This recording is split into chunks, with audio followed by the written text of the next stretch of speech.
Man of gold, you see you coming. They say he's something else? Yeah, he's something. New videos, what you gonna do? You gonna like, share, comment, and subscribe too.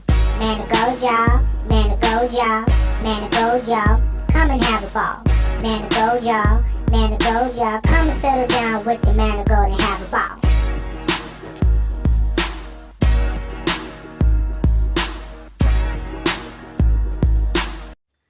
And what's up, Golden Fam? It's your boy Man of Gold. I'm back with another video on today. So if you're new to my channel, welcome to the Golden Family. Also, don't forget to like, comment, share, subscribe, and don't forget to click that bell. Click the bell. Click the bell, so that way you won't miss any other content that is on the way coming. So without further ado, let's just go ahead and jump into this video.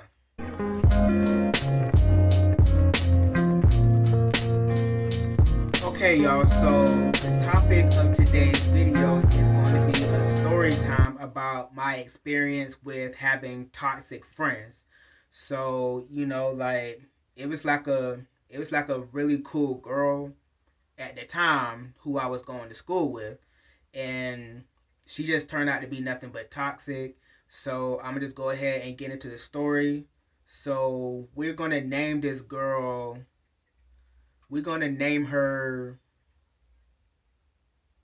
Big Boo Boo.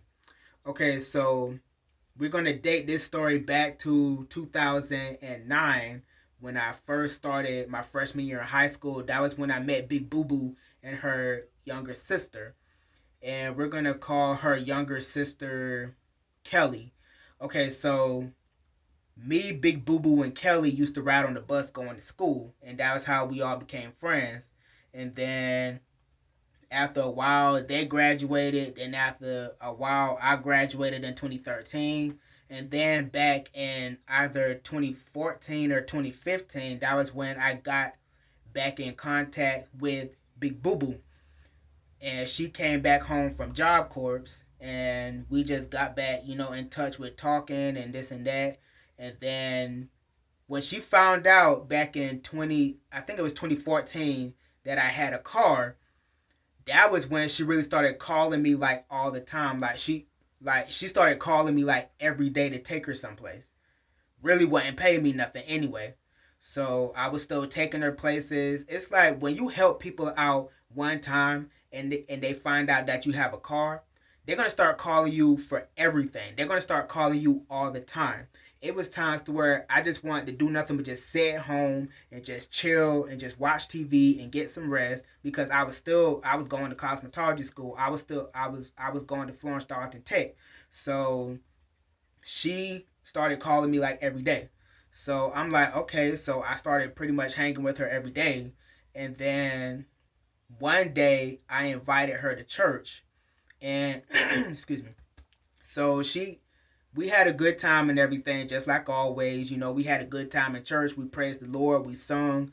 And then that afternoon, when I took her back home, she was saying that she didn't want to come back because she felt that my bishop was talking about her when he was preaching, because that day he was preaching on Jezebel. He wasn't exactly talking about her, but she felt like he was. And a lot of people is going to be doing that, when the preacher is preaching something and the word finding you out about what you doing, about what sins you doing. So you're going to get in your feelings thinking that the preacher talking about you when really he not. So she started talking about him. She started talking about my church. And she said she didn't want to come back. I went back and I told my bishop everything. And for him to say that she's not welcome to come back, you done messed up right there. You done messed yourself up right there. And then it was times to where later on, I started taking her places. I was still taking her places. It was times to where I'd be running out of gas. She really wasn't paying me no money. And she had me running my gas up. And it was times to where if I couldn't do what she wanted me to do, or to take her where she wanted me to take her, she would get mad. She would start talking trash. And that one thing that she did that really teed me off was when she tried telling my mother my business about who I was talking on my phone with. about who I was flirting on the phone with. Yeah, I was flirting on the phone with somebody. Yeah, I was talking on the phone with somebody, and she tried to expose me to my mother. I'm like, okay, so that's how you gonna do when you can't get your way. You gonna try to expose me to my mother, and my mother had to talk to her, and that was when my mama told me, Taquan, you need to cut that girl off. You need to cut Big Boo Boo off. So that was what I did. After that, I went ahead and I cut Big Boo Boo off, and she started thinking that I was being funny towards her, that I was acting funny, I was acting strange. But yeah, it was just her season was up, and it was time for her to go. It was time for her to go. So I went ahead and I bloop bloop, and I went ahead and cut her off. So after that, like I cut her off, and then after that, probably like a couple months later, we got back in contact once again, and then we started hanging with each other, and then like she introduced me around her grandmother like before this, and then like being around them, being around her, I'm gonna just say that girl, Big Boo Boo and her grandmama, they had a lot of demons on them. They had a lot of bad spirits on them, because it's like the more I was around these people, it's like the more my spirit started going down. I started getting sadder and sadder and sadder. I wasn't happy no more all of a sudden. It's like I felt miserable. And then that one day I was with Big Boo Boo, and then she was going off on her grandmama, calling her a stupid bee and talk about, oh, I just wish you die. I just wish you hurry up and die. And I'm like, oh, Lord Jesus, I can't be around this.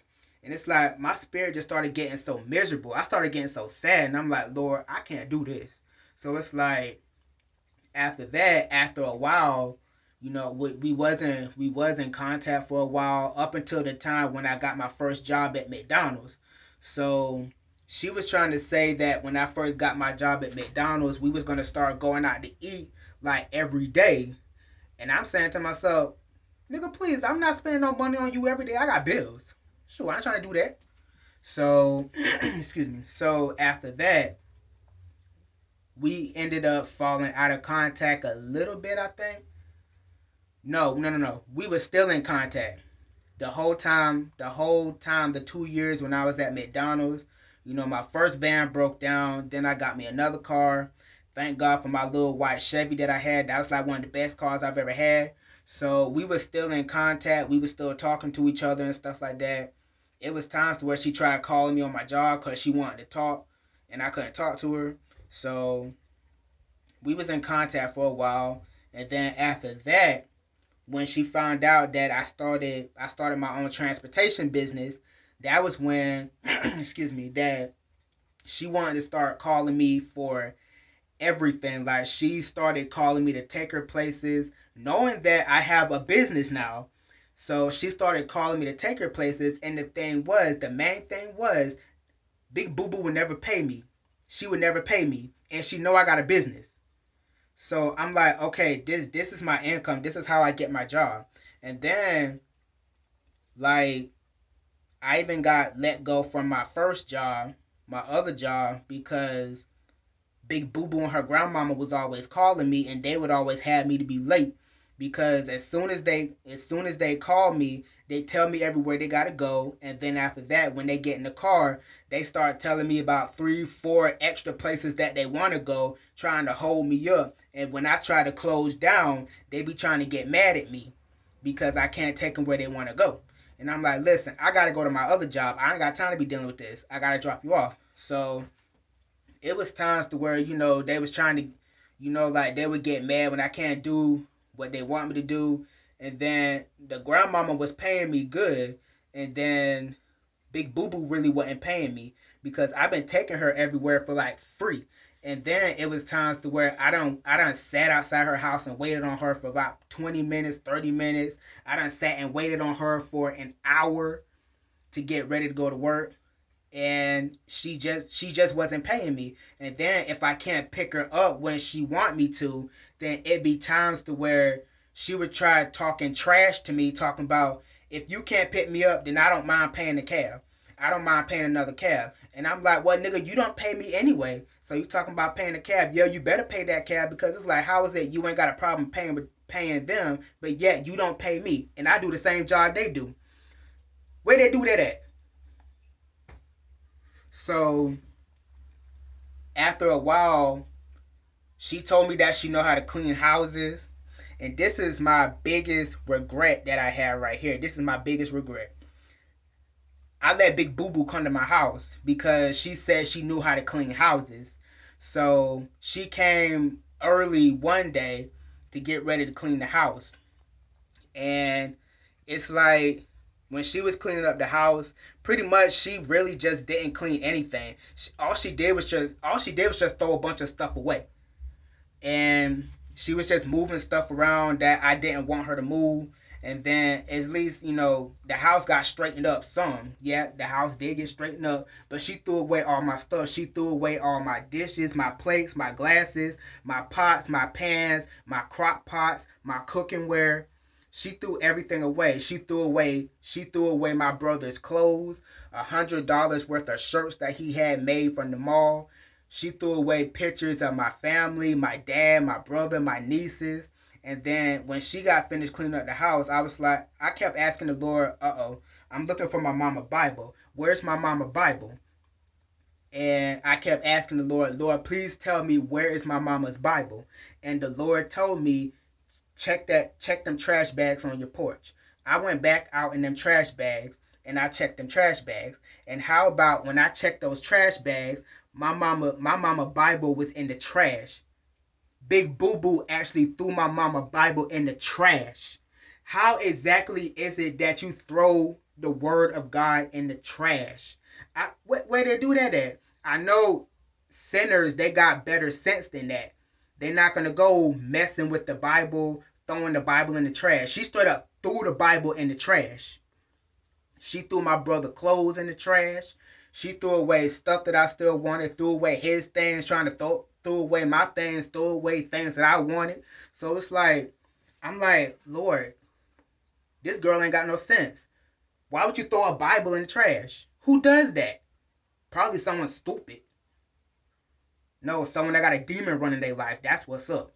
So ever since then, when we came back home one night, my brother, he looked around the house and he saw that it was seven demons walking around through the house.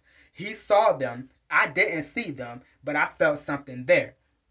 And it's like that one night he went to bed. I stayed up in my living room and I looked all around the house and I started to feel a bunch of spirits, a bunch of bad spirits floating all around me like this.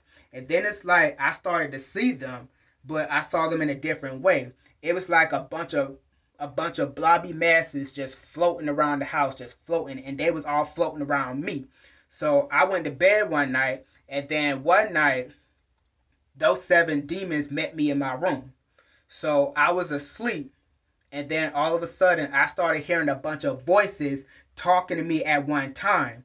And they was all just gawking, just talking to me, talking, rushing at the same time, talking over each other to the point to where they got so loud to the point to where my brother was calling me.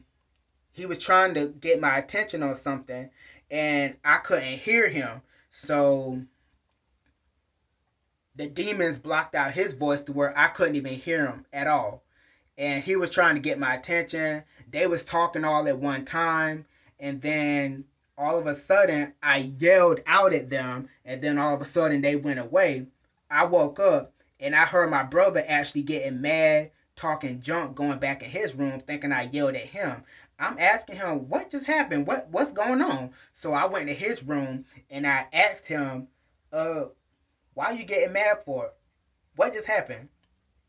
Was you trying to call me? And he said, yeah, I was trying to call you. I was trying to ask you something. I was trying to get your attention, but you yelled at me. And I said, I didn't even know you was talking to me. I ain't even heard you, because it's like I done had like a bunch of spirits in my room actually visit me, and they were talking to me, and they was all so loud to the point where I couldn't even hear him at all. and he said, "Yeah, we got to get them demons out of here." I thank God for going to a really, really strong church. I thank God for my apostle and my pastor because it's the prayers of the righteous that went up, and it will prevail much. So I thank God. My pastor, she prayed over my house, and she got them demons out my house.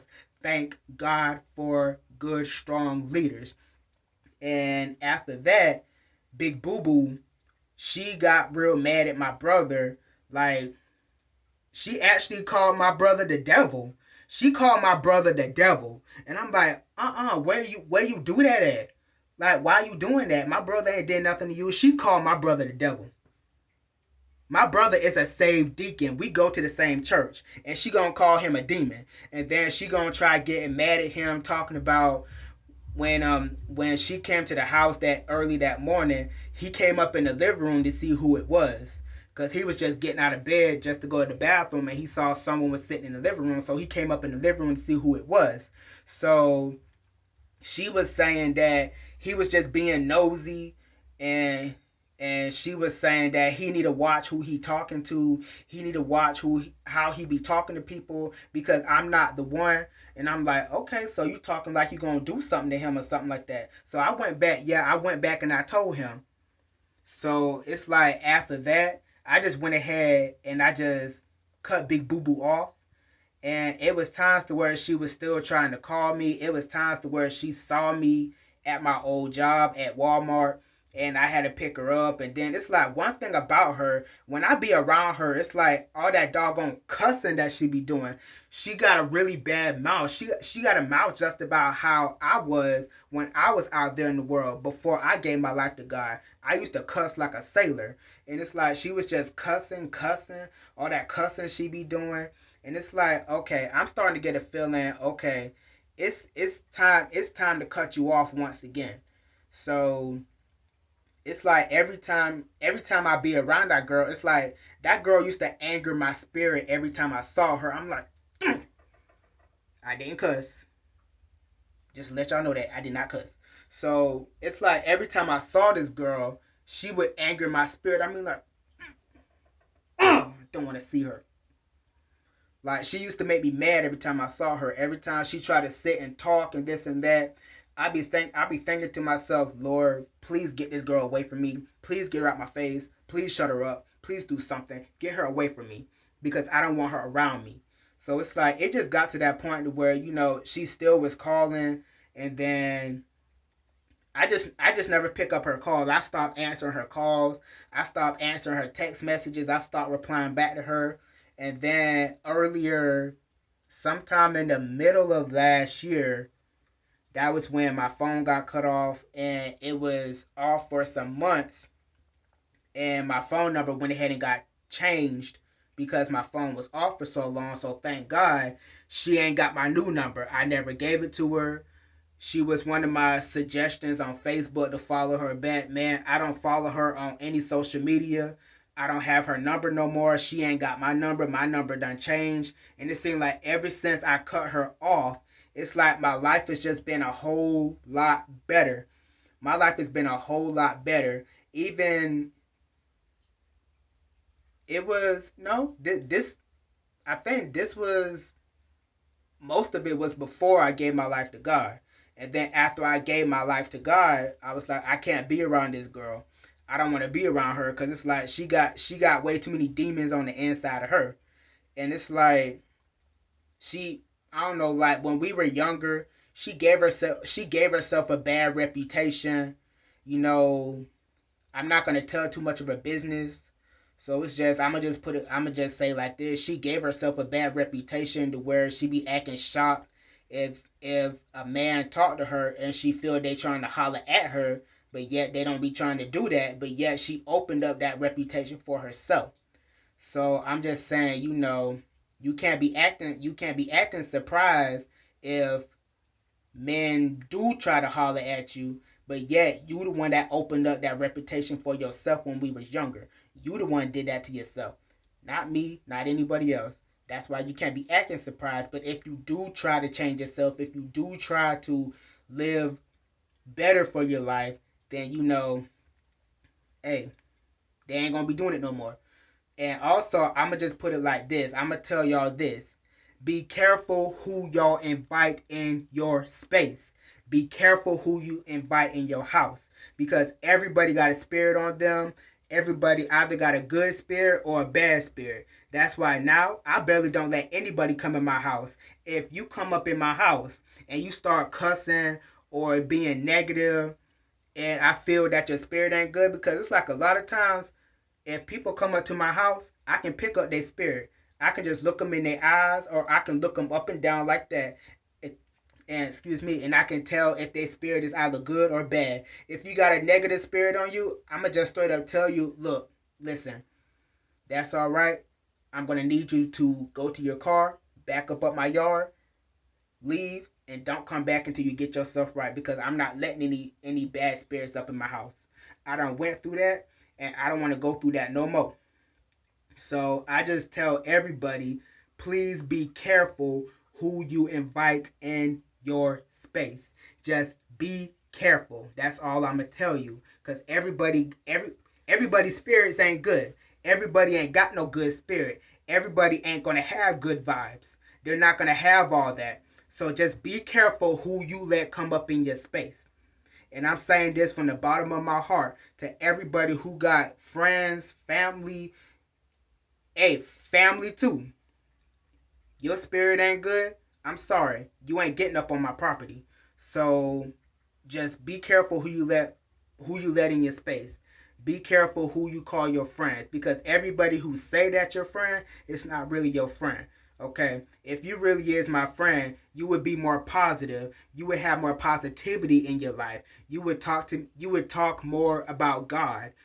Talk more about the good things. Don't be trying to talk trash about people and then be calling them the B word and the F word and this and that, and just going off on people, cussing and this and that, talking about people, especially if someone trying to do something to try to help you, and you cussing them out and everything. Don't do that. Let the people do their job. Let them do what they're supposed to do. Okay? Don't be talking trash about people, because I know by the time when I die one of these days and I see the Lord and I'm talking about people, He gonna charge me. And don't forget, the Lord gonna charge you if you're gonna be talking trash about people, which is why I try not to do that, because I know one of these days I'm gonna get charged for it. Be careful who you let come up in your space.